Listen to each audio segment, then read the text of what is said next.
Nous allons voir la Sugia de Hanouka. Alors, il faut savoir qu'il n'y a pas de Gemara spécifique à Hanouka. Même si pour toutes les fêtes, par exemple, Pessah, nous avons Psachim, pour Purim, nous avons Megillah, Yom Kippour, Yoma, Sukkah, Sukkot. Pour Hanouka, il n'y a pas de Maseret spécifique. Il y a quelques pages, d'accord, qui parlent donc de la fête de Hanouka, dans le traité de Shabbat, au deuxième Pérec, au deuxième chapitre, dans le traité de Bameh Madleki. Là, on va lire une partie de la Gemara. La Gemara, elle va s'intéresser sur quoi les jours de Hanouka ont été instaurés, ont été institués. La Gemara pose une question connue, Ma et Hanouka. C'est-à-dire pour quelle raison la fête de Hanouka a-t-elle été instituée. La Gemara dit comme ça, des Tanour Rabanan, mais Kaf'e Bekislev Yomé de Hanouka. C'est-à-dire que le 25 Kislev, d'accord, c'est à partir du 25 Kislev que les jours de Hanouka commencent. Et Temania Inun, c'est-à-dire que pendant ces 8 jours de Hanouka, on n'a pas le droit donc de faire de espédim, ce qu'on appelle de oraison funèbre. On n'a pas le droit aussi non plus de jeûner. Alors, Agmal va expliquer pourquoi.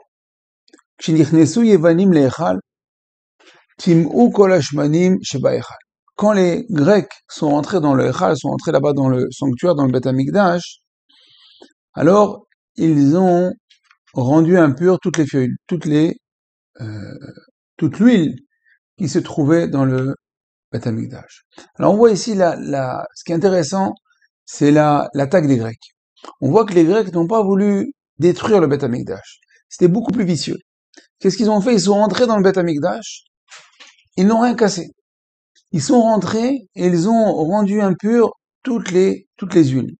Il y avait des bouteilles d'huile comme ça, ils les ont ouvertes une à une. Un peu comme si un goy qui rentrerait dans un magasin, il veut pas voler les bouteilles de vin. Mais qu'est-ce qu'il fait? Il ouvre toutes les bouteilles de vin, une à une, et il les repose dans le rayon. Alors elles seront inconsommables. Pourquoi? Parce qu'on sait que un vin qui a été ouvert par un goy, alors un juif n'a plus le droit de le consommer. Et donc c'est ce qu'ils ont fait. Donc ils ont fait une attaque très très vicieuse. On sait que aussi le Shmanim, Shemen, c'est les mêmes lettres que les Shama. C'est-à-dire que les Grecs, en fin de compte, ils voulaient, dans leur plan de destruction de l'homme Israël, ils voulaient en fin de compte attaquer la Neshama. Et donc c'était très vicieux, comme on retrouve dans le mot Yavan. Yavan, ça veut dire grec en hébreu. La façon dont il s'écrit, ça commence avec un Yud, après c'est un Vav, après c'est un Nun Sophite. Ça veut dire qu'on commence petit à petit. Et en douceur, il va pénétrer, il va s'infiltrer dans la vie de Am Israël, dans la vie du juif, mais au début, il rentre comme ça par la petite porte pour après tranquillement s'installer. Alors on a dit comme ça, Shenirknasu Yevanim Laechal, Kimukol Hashmanim Sheba Echal. וכשגברה מלכות יוון, מלכות חשמונאי, וניצחו, בדקו ולא מצאו, אלא פער אחד של שמן. Donc après, qu'est-ce qui s'est passé? Il y a les Hashmonaïm. Les Hashmonaïm, donc il y a eu une guerre qui a éclaté. Ils étaient 13 et ils ont vaincu des milliers de soldats. Évidemment, ils se sont battus au nom d'Hachem, une guerre miraculeuse.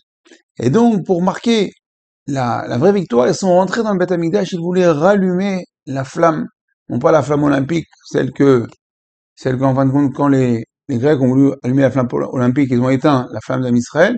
Là, c'est le contraire. On voulait éteindre la flamme olympique et allumer la flamme d'Am Israël, ils voulaient rallumer la menorah. Le feu, la menorah, l'huile, c'est vraiment le symbole de la rouchani, de la spiritualité. Mais ils se sont dit, attends, on va pas allumer vulgairement. C'est vrai qu'ils auraient pu prendre une huile tamée. Ils ont cherché à faire plus, à chercher mieux. Vraiment pour marquer la victoire, parce que les Grecs, pendant toutes ces années, ont essayé d'affaiblir Am Israël.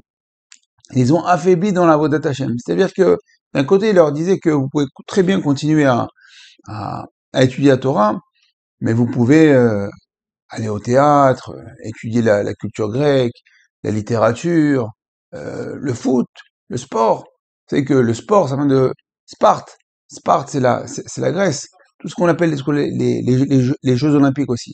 C'est la Grèce. Toute cette culture, c'est la culture grecque qui en fin de compte rentrent, et aujourd'hui on voit que on peut très bien, entre guillemets, on voit que les Grecs sont, les Grèces grecques sont encore là, puisque on peut, on peut dire, même si c'est pas totalement vrai, qu'on peut allier par exemple le sport et la Torah, le chol et la Torah. Tout ça, c'est les résidus un petit peu de la culture grecque qui revient à chaque génération, elle revient. Enfin, un petit clin d'œil là, c'est que cette année, il va y avoir le premier jour de Hanouka, il va y avoir la finale de la Coupe du Monde. Donc c'est-à-dire que c'est le même soir, il va y avoir deux gros matchs. Il va y avoir les deux équipes qui vont s'affronter pour la Coupe du Monde et en fin de compte, Israël et la Grèce.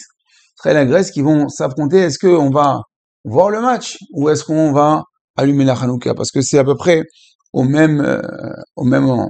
Alors, vous allez me dire qu'il y a peut-être pas un interdit total de regarder un match de foot, mais ça veut dire qu'on voit que 2000 ans après, elle vient mettre le Yehudia à l'épreuve. Est-ce qu'il va allumer sa Hanouka à toute vitesse pour aller dans le salon et voir le match, ou bien non, il va l'allumer comme il a l'habitude de tous les ans, en chantant avec sa famille, paisiblement, calmement, ou bien il va le faire à va-vite pour aller voir le match. C'est vraiment le gros match, la grosse finale de cette année. Est-ce que 2000 ans après, est-ce qu'on va réussir à vaincre et dire non, bah, c'est pas grave, de toute façon il y a deux mi-temps, bah, la première, on peut empiéter dessus, et puis la deuxième, on la verra tranquillement. Bon, c'est pas évident, mais on peut voir que c'est comme si qu'on a vraiment rallumé la Hanoukia, d'accord, à l'époque des Hashmonaïm. Si on arrive à faire ça, alors, parce qu'on sait que la maison, c'est un peu une sorte de Mishkan, le petit Beth Amikdash. Alors, si on arrive à allumer au sein de notre maison la Hanoukia, au détriment de la finale de la Coupe du Monde, alors on aura gagné quelque chose. Donc on revient à la Gemara. La Gemara dit comme ça. Donc en fin de compte, ouais, donc il cherchait une fiole d'huile pure. Alors, d'après la halakha, comme tout le monde était tamé, que tout était tamé, ils auraient très bien pu allumer avec n'importe quelle huile, comme on l'a dit. Et non, donc il cherchait à faire plus pour montrer qu'il voulait, en fin de compte, il recherchait la Kedusha. Et c'est ça tout le travail de Hanouka, en fin de compte, c'est de chercher et de vouloir plus. De montrer qu'en fin de compte, on est oui avec Hachem, on est avec Hachem 100%. On veut de la Kedusha.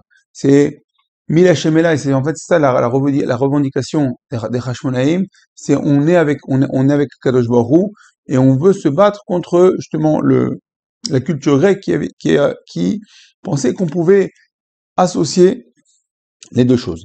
Alors ils ont cherché, Velo Yabo est là, la Lik Yom Echad. Ils ont trouvé donc, non, excusez-moi, j'ai sauté une ligne, donc Matsu, et la par Echad Shel Shemen, Sheaya Munar Bechotamo Shel Kohen Gadol, Velo Yabo est là, la Lik Yom Echad.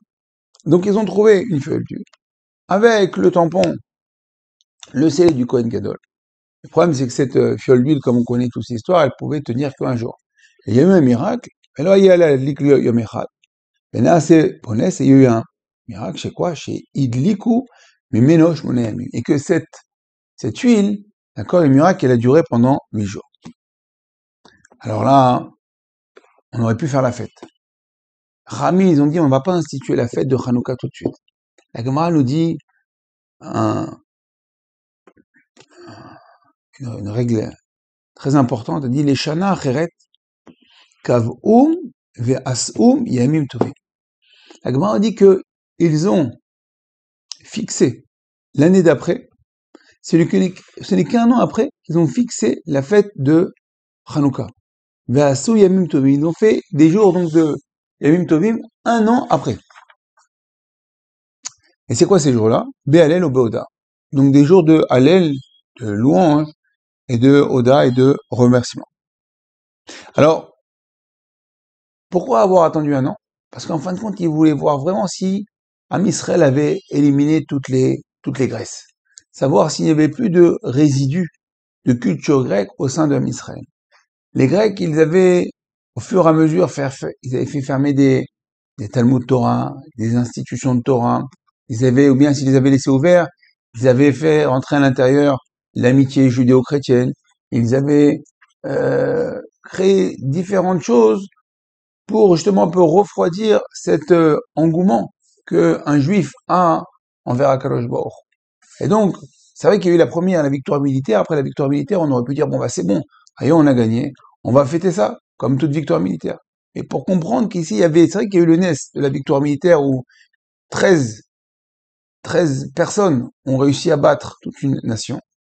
Mais là n'était pas en fait la véritable victoire. La véritable victoire, c'était plutôt sur le plan spirituel. Et donc ça, il fallait vraiment attendre un an.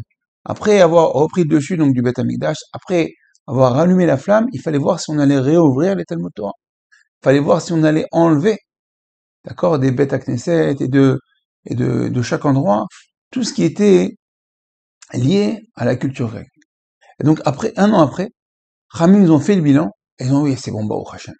On a réussi à vaincre, on a réussi à enlever toutes les traces de, de sport, de Jeux Olympiques, de culture grecque, tout ce qui vient en fin de compte nous empêcher de nous lier à 100% avec Kadosh Baruch Hu. Et donc ces 8 jours-là ont été fixés, ben, Hallel au Bouddha.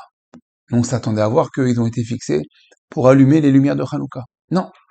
La Gemara apparemment, bizarrement, ne parle pas de allumer la Hanouka. Elle nous parle du Nes, elle nous parle du miracle, que la fiole a duré 8 jours, mais l'essentiel, c'est quoi de Hanouka? C'est Hallel et Oda.